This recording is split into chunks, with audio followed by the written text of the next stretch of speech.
पुढचा प्रश्न बघूया विद्यार्थी मित्रांनो। मराठांच्या इतिहासात स्वातंत्र्य देवतेचा अवतार असे वर्णन द्याड्यास केले जाते, म्हणजे कोणाचे केले जाते? जे मराठ्यांच्या इतिहासात स्वातंत्र्य देवतेचा अवतार म्हणून असे कोणाचे वर्णन केले जाते? तर कुठली महिला आहे ती? येशूबाई आहे का, ताराबाई आहे का, जिजाबाई आहे का, की पुतळाबाई आहे? तर मित्रांनो याचा योग्य उत्तर आहे तर ताराबाई। ताराबाई काय आहे? ताराबाईला काय म्हणायचं? स्वातंत्र्य देवतेचा अवतार।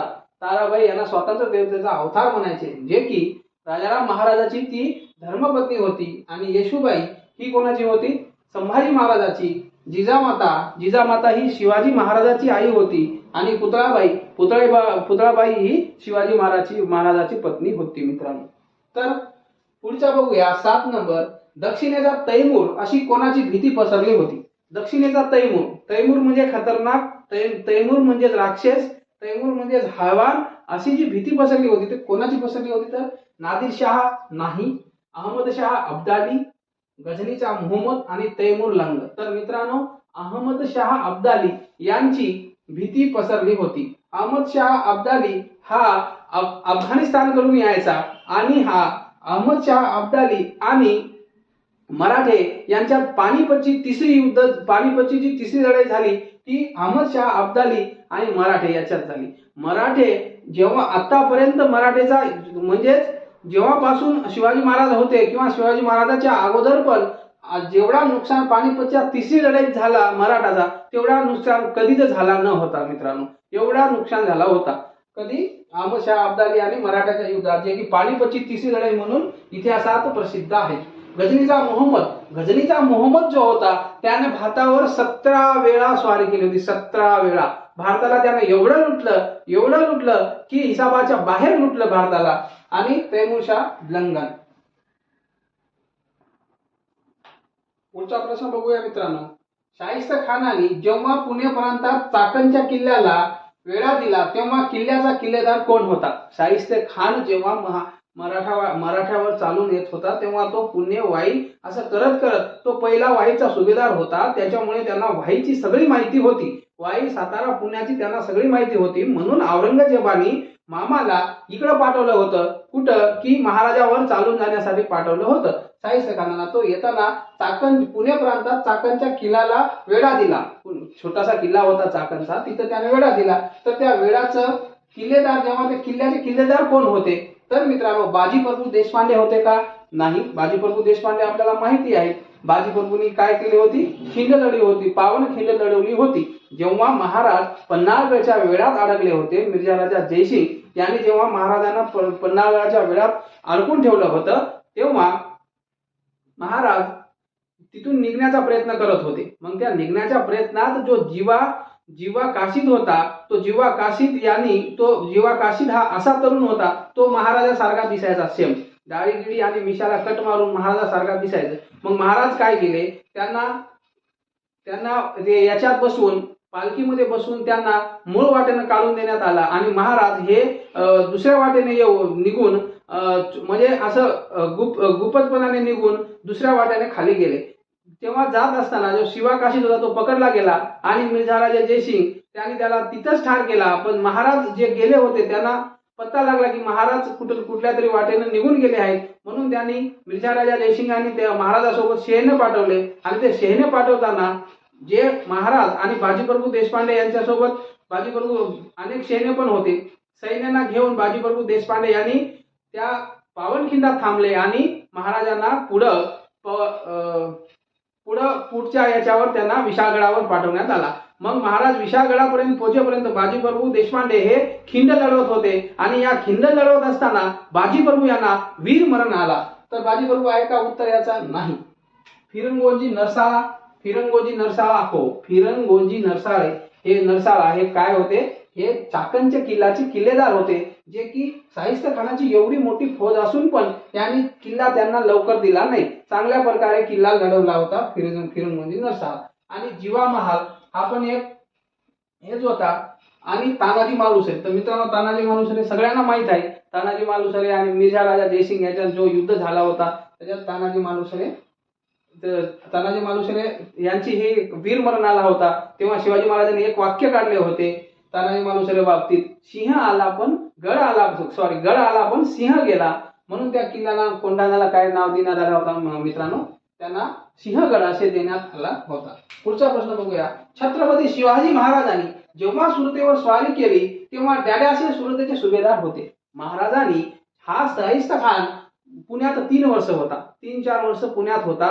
तो 1660 मध्ये पुण्यात येऊन 5 एप्रिल 1663 रोजी जेव्हा शिवाजी महाराजांनी लाल महलात शिवाजी महाराजा बचपन गेला होता आणि त्या बचपनच्या त्या घरामध्ये जर राहून कोणी येत असेल तर माणसाला किती राग येतो. तर ते तर महाराज होते. महाराज हे एक उत्तम प्रशासक न होते तर धाडसी नेतृत्व करणारे पण होते. महाराजाच्या बाबतीत जेवढे बोलावे तेवढे कमी होते. महाराज हे स्वतः पण कित्येक लढाया स्वतः जाऊन लढायचे, स्वतः धाडस करायचे. म्हणून ते महाराज आयुष्याचे 30 वर्ष न थांबता न थकता लढत होते. तर महाराजांनी काय केलं की हा तिथून जाईना, प्रजेचा नाश करतो. याचे जे लोक आहेत ते शेतकऱ्यांचे अन्न लुटतात, पिकं कापून नेतात, त्याच्यानंतर शेतकऱ्याचं बराच नुकसान करतात. ही भीती सगळ्या मनात बसली होती. जे प्रांतात, पुणे प्रांतात आणि आजूबाजूच्या प्रांतात, सातारा प्रांतात इकडे तिकडे जे लोक राहतात त्यांच्या मनात शाहिस्तखानाची भीती निर्माण झाली होती.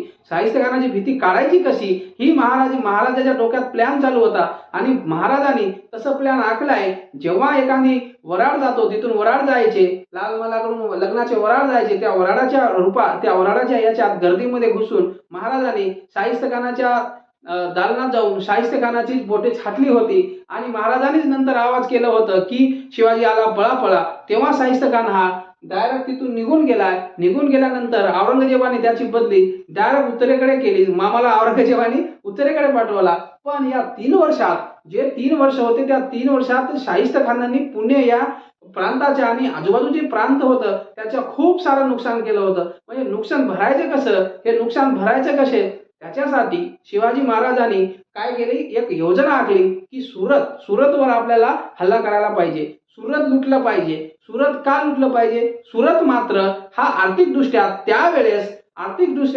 धनधान्य संपन्न होतं आणि औरंगजेबाच्या ताब्यात होतं. सुरत ही एक चांगली आणि प्रसिद्ध ही होती समजा शहर होतं. तर त्या छत्रपती महाराजांनी जेव्हा सुरतेवर स्वारी केली तेव्हा ते सुरतेचे सुभेदार कोण होते? तर रुस्तम ई जमान होते का? नाही. त्याच्यानंतर फाजल खान नाही. त्याच्यानंतर मिर्झा राजे जयसिंग नाही. तर कोण होते? इनायत खान काय होते? जेव्हा महाराजांनी सुरत लुटले तेव्हा त्या सुरतेचे जे सुभेदार होते ते कोण होते मित्रांनो? इनायत खान हे होते. त्यांना पण चकून महाराजांनी सुरत लुटलं होतं. पुढचा प्रश्न बघूया मित्रांनो. प्रश्न 10वा. मिर्झा राजा जयसिंग व छत्रपती शिवाजी महाराज यांच्यात 1665 मध्ये एक तह झाला. हा तह डॅड्यास तह म्हणून ओळखला जातो. मिर्झा राजे जयसिंग आणि शिवाजी महाराज यांच्यात तह झाला. मित्रांनो काय झाला होता? त्यावेळेस जेव्हा मिर्झा राजे जयसिंग हे स्वराज्यावर चालून आले, फौजफाटा यांच्याकडे खूप भरपूर फौजफाटा होता. त्याच्यानंतर यांनी जे मुरुडचे सिद्धी होते त्यांना पण यानं सांगितले. त्याच्यानंतर जे गोवाचे पोर्तुगीज होते त्यांना पण या सिद्धीने कळवलं. त्यानंतर जे पालघरचे जे हे होते, डच होते, फ्रेंच होते, यांना पण काय केले मित्रांनो? यांना पण ह्या सिद्धीने असं सांगितलं की महाराजांना रोखण्यासाठी सगळीकडून आपल्याला प्रयत्न केला पाहिजे. त्या सगळ्याच्या प्रयत्नात जेव्हा महाराजावर हा चालून आला तेव्हा महाराज त्या कचाटात अडकले आणि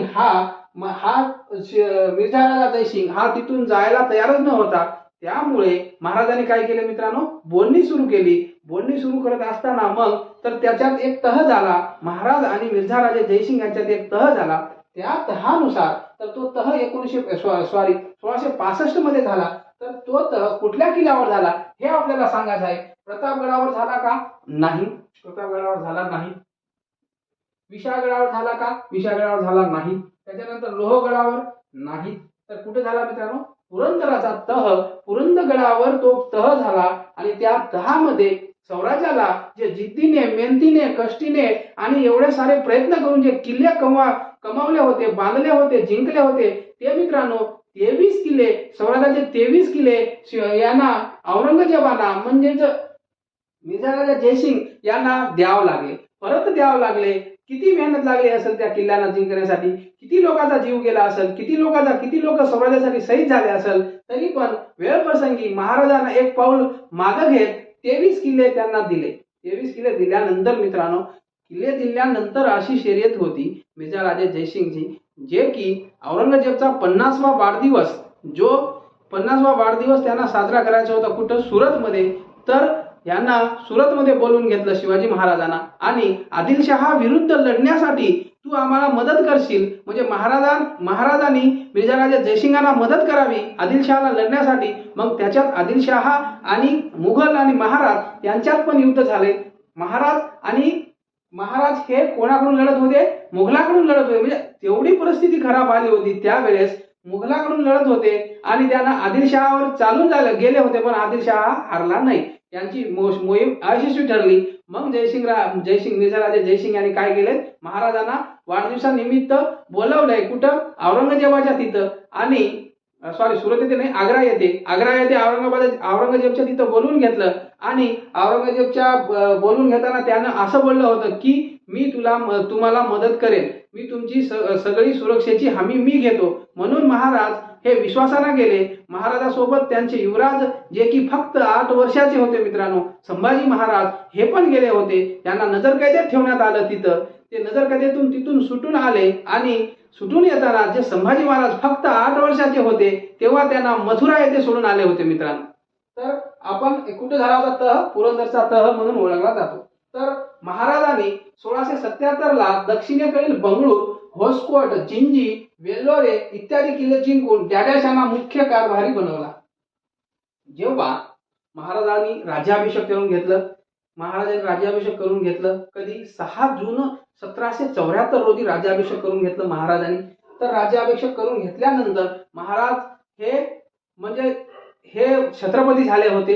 सगळ्या जे मराठा समाज होता आणि जे हे होतं, ते संघर्ष चालू होता 30 वर्ष, जवळपास 30 वर्ष जो संघर्ष चालू होता स्वराज्यासाठी, फक्त स्वराज्यासाठी. कानाकोपऱ्यात जाऊन, जावळीच्या खोऱ्यात जाऊन, जिथं वाघ पण जायला भीतो जावळीच्या खोऱ्यात, तिथं जाऊन त्याने युद्ध केलंय. जावळीच्या मोऱ्यांना तिथं पराभव केलं होतं. त्या मोऱ्यांना पराभव करताना, जावळीचा किल्ला जिंकताना महाराजांना बराचसा खजिना तिथं सापडला होता. त्या खजिन्याच्या जोरावरच, आणि जे मावळे होते ते पण त्यांच्या सोबत जीवाला जीव लावणारे होते, त्या सगळ्याच्या मेहनतीने, त्या सगळ्याच्या प्रयत्नाने जेव्हा महाराज हे काय झाले, महाराजांचा राज्याभिषेक झाला, तेव्हा छत्रपती झाले होते महाराज. मग छत्रपती झाल्यानंतर कोणी, आपण जर छत्रपती झालो असतो तर बसून खालो असतो, आता काहीच टेन्शन नाही म्हणून, आता आपल्या 7 पिढीला पुरल असं म्हणून आपण सगळी चिंता सोडली असती. पण महाराजांना असं केले का मित्रांनो? नाही. म्हणून तर ते महाराज होते. आपल्यातून त्यांच्यात तेच फरक आहेत. मग ते काय केले, मग ते आदिलशहाकडे वळाले, युद्धासाठी आदिलशहाकडे वळाले. आदिलशाही पण कोलमडत आली होती त्यावेळेस. मग ते जिंकत बंगळूर जिंकले, त्याच्यानंतर वेल्लोर किल्ला जिंकला, होसकोट, असं कर्नाटक जिंकून ते तमिळनाडूपर्यंत मजल मारली. तमिळनाडू जिंकला, आणि तमिळनाडूचा जो जिंजी किल्ला होता तो जिंकला. आणि जो तमिळनाडूचा, जो कर्नाटकाचा, तमिळनाडूचा आणि जो दक्षिणेकडील भाग होता, त्या सगळ्याचा कारभार कोणाकडे देण्यात आला मित्रांनो? तर त्या सगळ्याचा कारभार रघुनाथ नारायण पेशवा यांच्याकडे देण्यात आला का? नाही. त्याच्यानंतर रामचंद्र निळकंठ मुजुमदार यांच्याकडे देण्यात आला का? नाही. तर मोरोद त्र्यंबक पिंगळे यांच्याकडे देण्यात आला का? नाही. तर मित्रांनो, रघुनाथ नारायण हनुमंते यांना तिकडचा कारभारी बनवण्यात आला. कारभार कसं सांभाळायचं हे त्यांना चांगल्या प्रकारे माहित होतं, म्हणून रघुनाथ नारायण हनुमंते यांना तिकडे कारभारी बनवण्यात आला. तर मित्रांनो, जर तुम्हाला अशाच प्रकारे नवनवीन ट्रिक्स आणि सविस्तरपणे वर्गीकरण करून पाहिजे असेल तर तुम्ही द प्रियांसी आयांसी अकॅडमी या युट्यूब चॅनलला लाईक, सबस्क्राईब आणि शेअर करायला विसरू नका, जेणेकरून तुम्हाला पेपरमध्ये याचा चांगल्या प्रकारे फायदा होईल. आणि तुम्ही समाजामध्ये वावरताना महाराजाच्या, जे महाराज शिवाजी महाराज, छत्रपती शिवाजी महाराज होऊन गेले, त्यांच्याबद्दल पण तुमच्या मनात आपुलकी आणि प्रेम भावना आणि शौर्याची भावना मित्रांनो निर्माण होईल. पुढचा प्रश्न बघूया.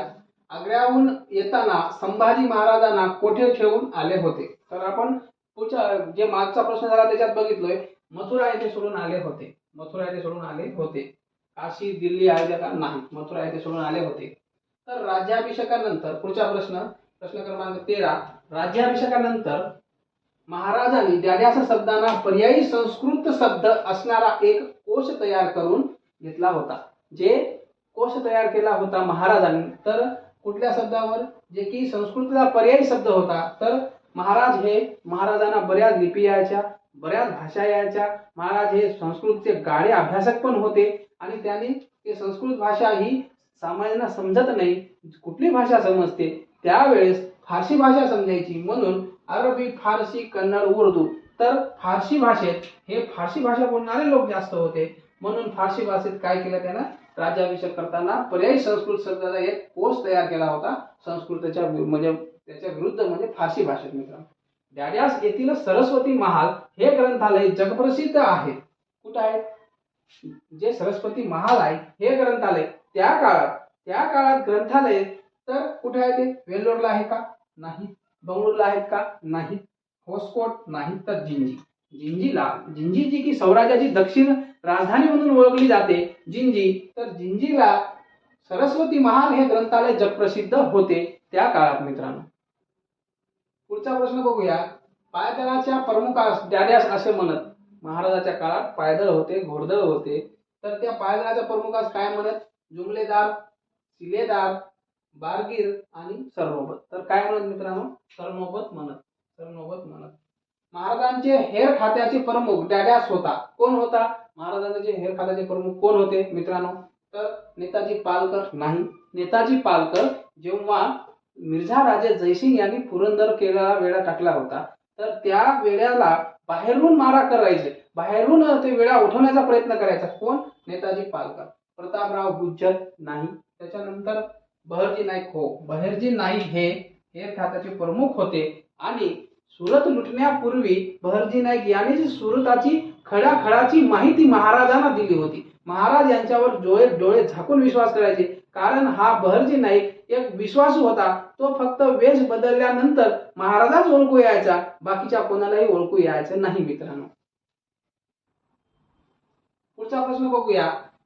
किल्ल्यावरील धान्याची कोठी आणि युद्ध साहित्याची व्यवस्था पाहण्यासाठी डॅड्यास हा अधिकारी होता. किल्ल्यावरील धान्याची कोठी आणि जे युद्ध साहित्याचे साहित्य होते युद्धाचे, ते पाहण्यासाठी कुठल्या अधिकाऱ्याची नेमणूक करायचे? किल्लेदार नाहीत, सबनीस नाहीत, सरनोबत नाही, तर कारखानीस. मित्रांनो, किल्ल्यावरचे युद्ध साहित्याचे आणि धान्याची काय ते देखभाल करायचे. किती धान्य आहेत आपल्याकडे शिल्लक, किती संपलाय, किती आणावं लागेल, हे सगळं कोणाचे गोष्ट? कारखानीस हे महाराजांना माहिती पुरवत असत. तर छत्रपती शिवाजी महाराजांनी सिद्धीला सह देण्यासाठी राजापुरी समोर डॅड्यास नावाचा सागरी किल्ला बांधला. राजापुरी कुठे आहे? मुरुड तालुका मुरुड, जिल्हा रायगड येथे काय आहे? राजापुरी एक गाव आहे, ग्रामपंचायत आहे राजापुरी. तर त्या राजापुरीच्या नावाच्या सागरी किल्ला, डॅड्यास नावाचा सागरी किल्ला बांधला. कुठल्या नावाचा सागरी किल्ला बांधला मित्रांनो? तर मुरुड जंजिरा नावाचा किल्ला आहे तो मुरुडला जे की रायगड जिल्ह्यात आहे, तो सागरी किल्ला आहे. तो किल्ला असा आहे, तुम्ही कधी गेले तर बघून या. तर त्या किल्ल्याचा आपण जिथपर्यंत जवळ जात नाही तिथपर्यंत आपल्याला दरवाजाच दिसत नाही. तो किल्ला हा म्हणजे पराजय झालाच नाही. तो किल्ला महाराजांना कधी जिंकता आला नाही. म्हणून तो किल्ला जिंकता यावा त्याच्यासाठी त्यानं त्या राजापुरीजवळ एक दुसरा किल्ला उभा केला होता. खांदेरी, उंदेरी, कुलाबा आणि पद्मदुर्ग हा नावाचा किल्ला महाराजांनी राजापुरीजवळ बांधला आणि पद्मदुर्गाहून त्या जंजिरावर हल्ला करायचे, पण जंजिराचा दरवाजाच सापडेना. म्हणून जंजिरा हा म्हणजे जंजिरा जिंकता आला नाही. संभाजी महाराजांनी पण नंतर प्रयत्न केले होते, पण संभाजी महाराज तिकडे गेल्यानंतर इकडे आदिलशहा चालून आला. म्हणून संभाजी महाराजांना ती अपुरी मोहीम सोडून परत रायगडावर यावं लागलं. तर खांदेरी, उंदेरी आणि कुलाबा हे सगळे किल्ले काय आहेत? सागरी किल्ले आहेत. खांदेरी, उंदेरी हे थळ गाव आहे, तर अलिबाग जवळ जे रायगड जिल्ह्यात आहे तिथून खांदेरी उंदेरी जवळ पडते. आणि कुलाबा हा अलिबागला आहे, जो रायगडचे मुख्यालय अलिबाग आहे, तिथं काय आहे कुलाबा किल्ला बांधलेला आहे. तर अशाच प्रकारे तुम्हाला सिरीज जॉईन करायची असेल तर टीईटी आणि हे जे आज मी प्रश्न घेतले होते दुसऱ्या परीक्षासाठी पण उपयुक्त आहेत. तर ते प्रश्न तुम्हाला बघण्यासाठी काय करायचं आहे? द प्रियांशी आयांशी अकॅडमी या युट्यूब चॅनलला जाऊन लाईक, सबस्क्राईब आणि मित्रांना शेअर करायचं आहे. मित्रांनो, जर तुम्हाला ही पीडीएफ पाहिजे असेल तर मी तुम्हाला पीडीएफ नोट्स पण देतो. 7517083504 या नंबरवर तुम्हाला मित्रांनो पीडीएफ पण भेटेल.